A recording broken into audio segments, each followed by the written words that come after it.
to it. So question number one is as follows. My girlfriend of 2 years isn't sure she wants to get married because she thinks that something is missing. She can't define it, but she just says that she feels it hasn't clicked yet. I felt it clicked a long time ago and would very much like to marry and spend my life with her. She knows she loves me, but has doubts because she isn't feeling it. We are just going around in circles and it's driving me crazy. What do you think I should do? Okay, so I'm sure we all know people who have experienced that. First and foremost, and we spoke about this a few weeks ago, I think there needs to be 3 major pillars for a relationship to move forward towards marriage. And you have to ask yourself, and she has to ask herself, whether you have those 3 pillars. And that is number 1, whether you have common goals. Number 2, whether you common goals, where you want to live, what type of household you want to run, etc. 2, maybe most importantly, whether you have common values. Do you want to keep kosher? Do you want to do Shabbat together? Do you want to raise your children in a Jewish school? The common values. And number 3, you also want to have that click that you are talking about, that attraction. So she's attracted to you and you're attracted to her. But this is what I would do. And the Lubavitcher Rebbe is the one that inspires me. I mean, with this advice, I've read many letters of the Rebbe speaking to that effect. And he would say that, well, she needs to feel like she can lose you. She needs to feel like she can lose you. This state of limbo is not good for you and not good for her.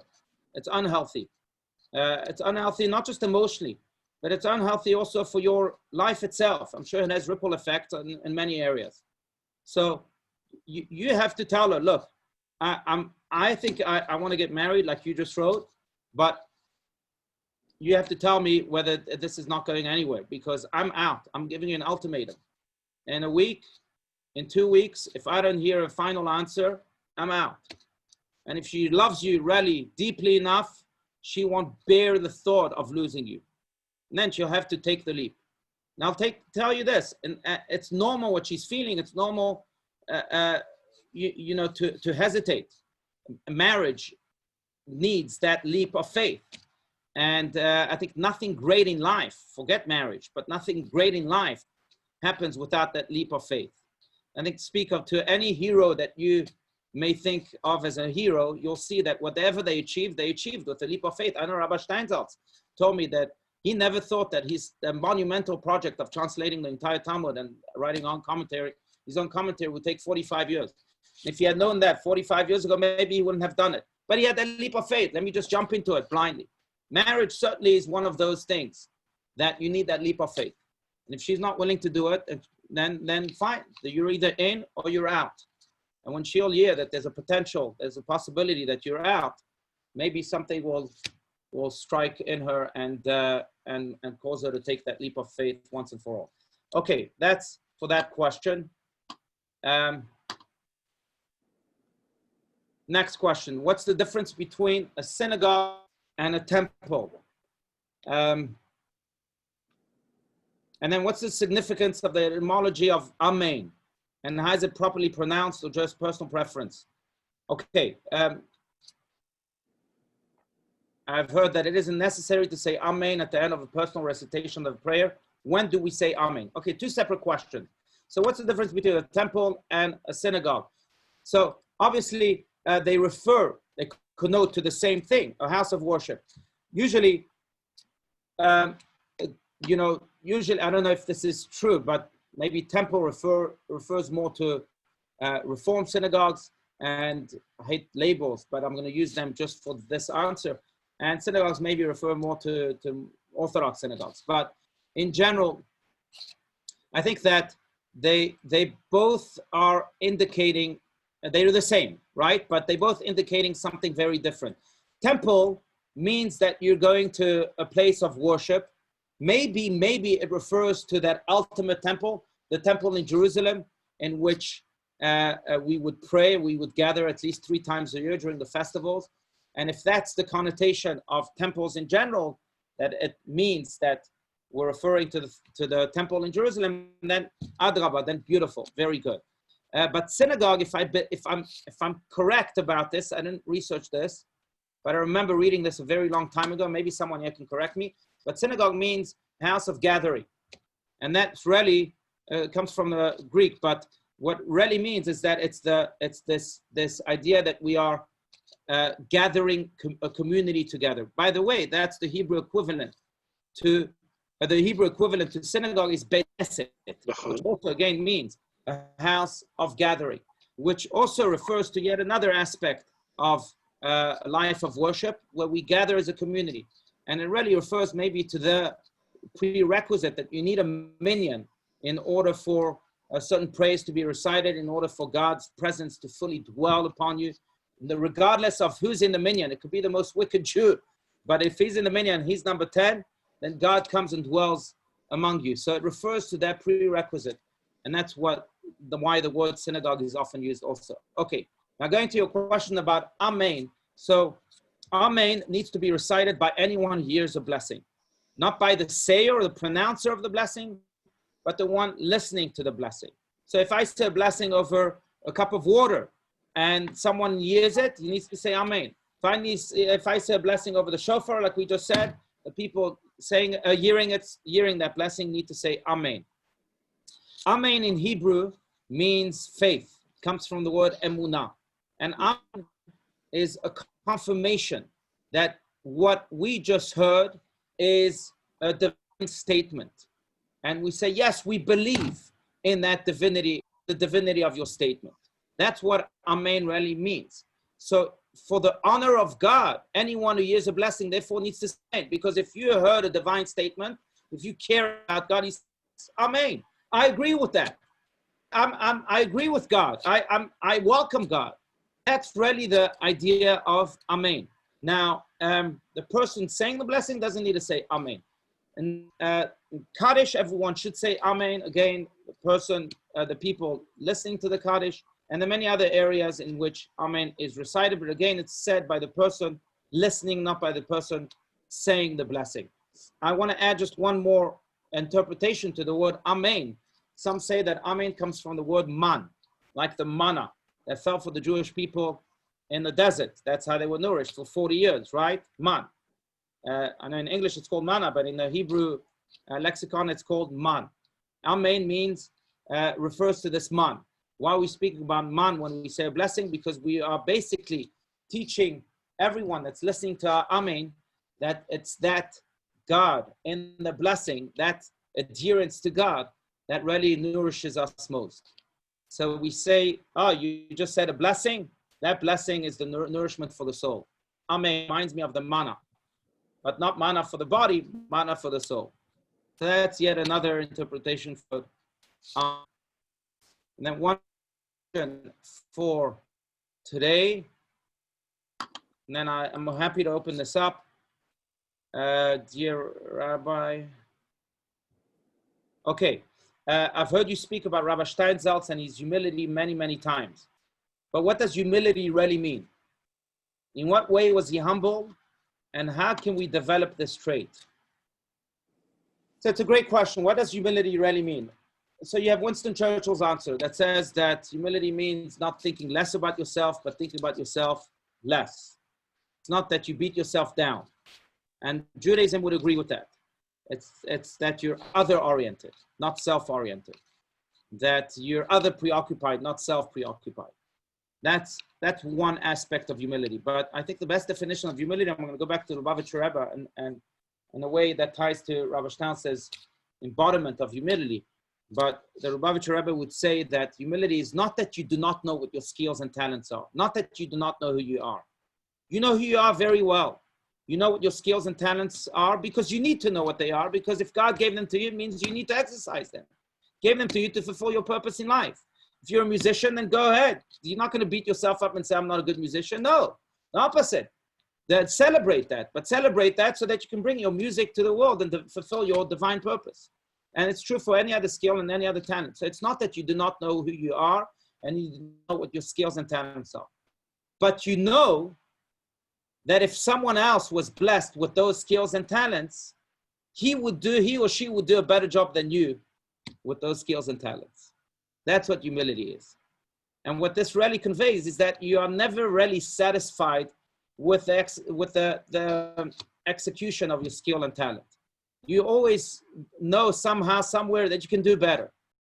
And therefore you want to do better. And therefore you're driven to always do and do and do, because you've really never arrived. Rabbi Steins would say, if you think you've arrived, you're lost. Because you always have someone, if someone else would have done, he would have arrived maybe, because he would have done a better job, but not me. I'm never happy with my execution of my skills and talents, not because I don't know what they are, but because I know that really I haven't reached the peak yet. That's what humility is. And I know that if someone else had those skills and talents, he probably would have done a better job. That's the definition of humility. Going back to Rabbi Steinsaltz, I think Rabbi Steins has mentioned was not only embodied that trait, but he embodied maybe even a little bit too well, to the point that the Lubavitcher Rebbe and Rabbi Jacobson for our Shiva is mentioned this. Speaking of the Shiva tribute that we had, I remind everyone that tomorrow evening we have also a very major tribute with greetings from all sorts of dignitaries, from Bibi Netanyahu to Chief Rabbi Sachs, to Mayim Bialik and Ben Shapiro and Dennis Prager and Racheli Frankel and others. So please join us. It will be a conversation also between me and Rabbi Steinsaltz's son. And most importantly, we'll conclude with 3 major announcements for our community. So please join us for that. But at his Shiva tribute, Rabbi Jacobson brought up the letter that the Lubavitcher Rebbe wrote to President Shazar about Rabbi Steinsaltz, of how he found so many qualities in him, many more than what people have described to him. But he also found the quality of humility, and he hoped that it doesn't impede on him to actually do his work, because humility taken to the extreme can in a way slow you down, or can in a way maybe render you a little bit too timid. Now I know that to be true. I mean, I not only because of statements that Rabbi Steins made to me, but I just spoke to his wife 2 weeks ago, and she said that no one really knows this, but you should know, Penny, that the reason Rabbi Steins smoked a pipe all the time, which he did, as many of you know, is because he was very, very shy. He would run away from the limelight. He was very shy. Inherently, he was very timid. And in a way, smoking a pipe with people helped him overcome that shyness. He had something else to deal with and not be too afraid of his timidity. But this is his wife saying 2 weeks ago.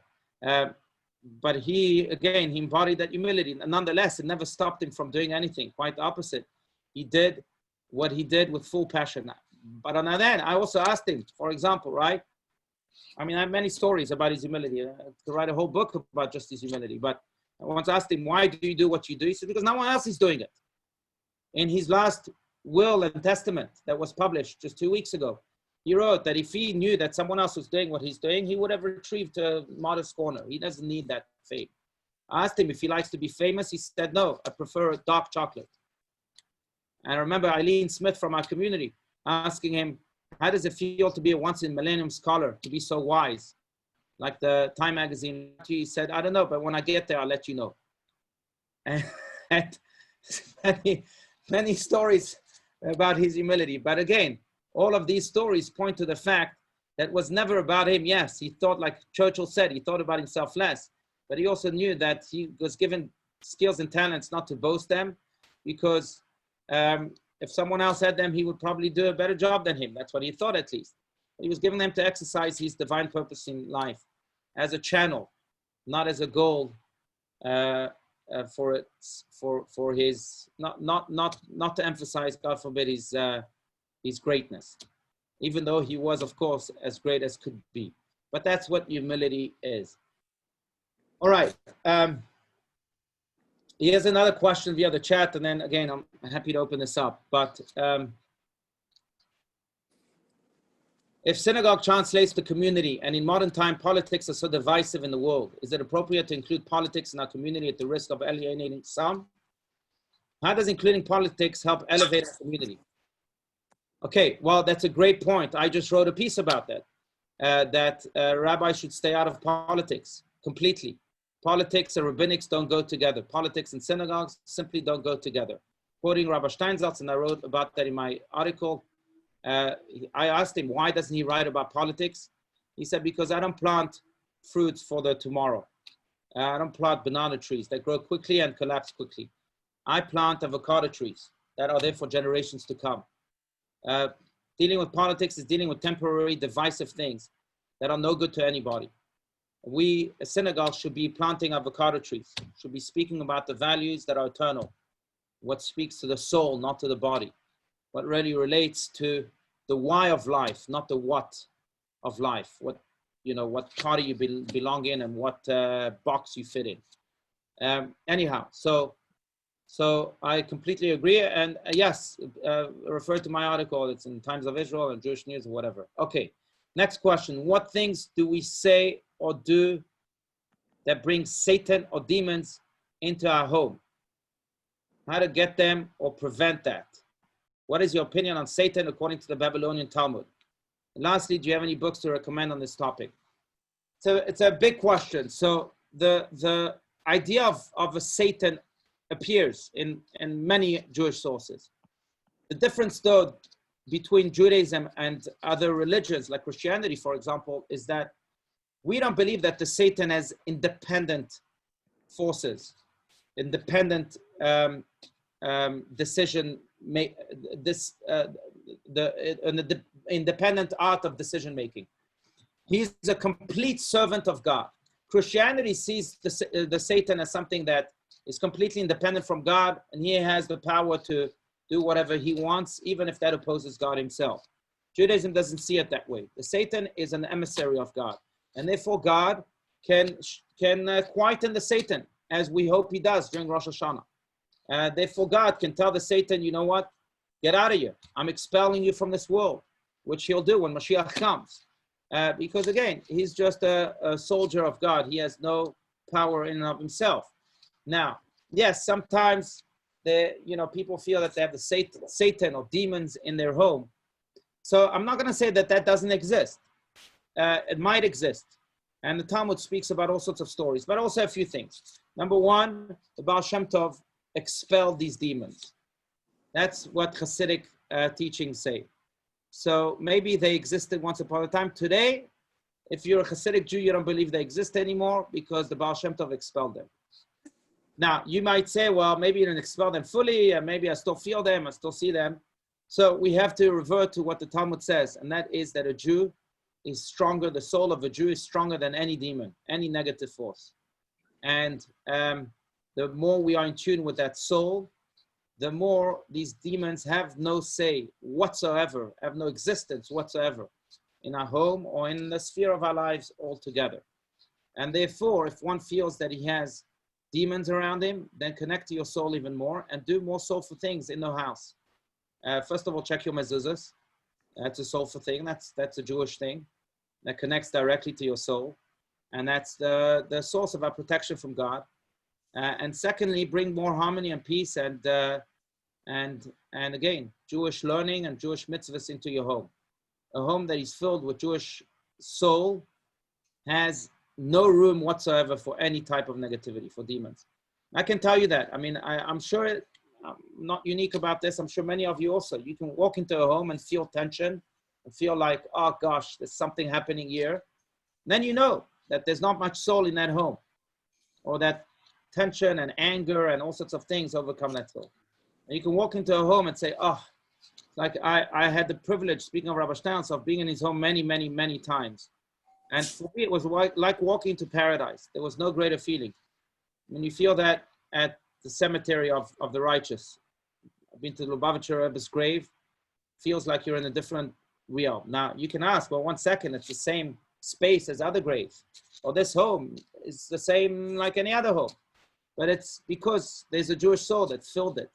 There's a very holy Jewish soul that filled it with holiness. Not just because it lived there, even though that also has an impact, but also because it did soulful things in that home. So I think that's the best way to fight those Satan demons, if they at all exist, because again, the Baal Shem Tov might have expelled all of that. Now, what books do I recommend on this topic?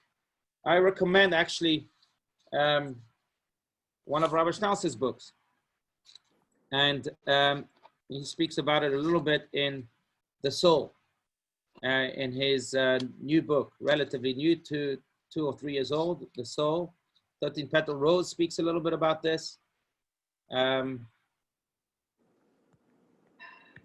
I have to think more. I'll answer you privately about what book. Okay, any other questions?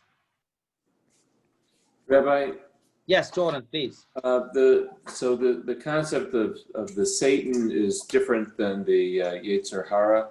Those are two different. Right. Satan is an angel. It's like the angel Michael that we just spoke about. So it's the opposite force.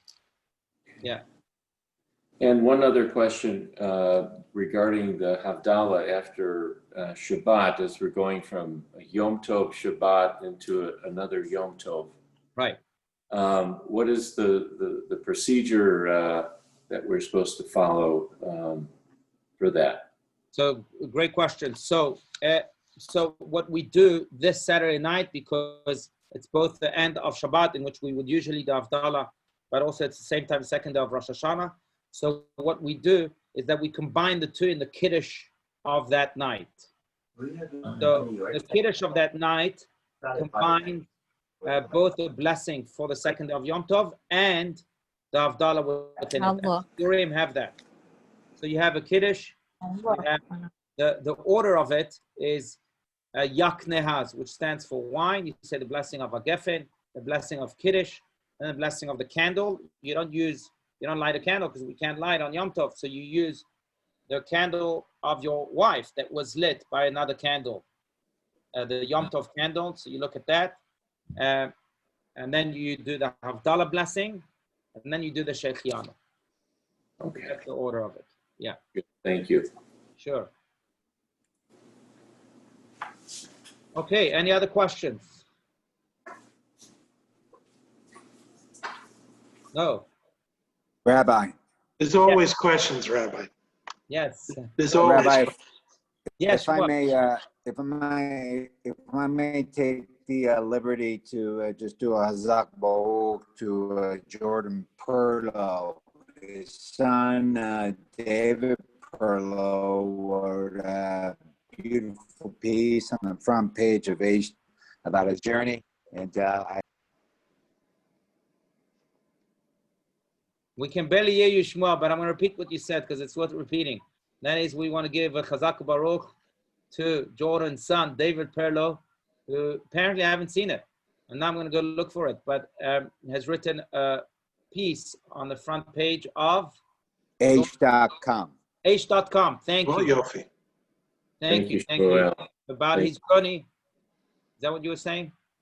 Yeah. Correct, about his journey. Yeah. Okay, beautiful. Look it up, everybody. Indeed. Absolutely. Not only are his words inspiring, but his very being is so inspiring. It's always been to all of us. We're so proud of David.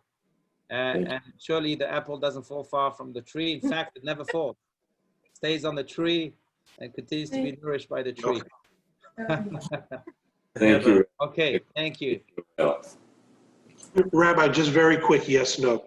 The concept of archangel, does it exist in Judaism? Is it a Jewish concept? Michael, Raphael, Gabriel, we know names of angels. Absolutely, yes. So you have this Kabbalistic concept where God sits on his throne of glory, the Kisah Kavod, and then it says, Mimini Michael, Gabriel, and so you have Michael on the right side, Gabriel on the left side, Raphael, Uriel, maybe on Uriel, right? Uriel, okay. And then his glory, his Shekhinah is on his head. That's right. Okay. By the way, that served as an inspiration to my parents for naming their children like that. My middle name is Gavriel. My parents call me Gabriel, in fact. My brother is Uriel, and my father is Michael. Yeah. So we have all three. There's Thank you for the wisdom. Sure. There's a very nice write-up regarding angels, the concept of angels in Judaism at Chabad.org, which, Rabbi, you sent me 5 years ago when our grandson was born and was named Michael. Yeah, I remember that. Because I was interested in the question Dan was asking about the concept of angels. It was a beautiful read. Beautiful.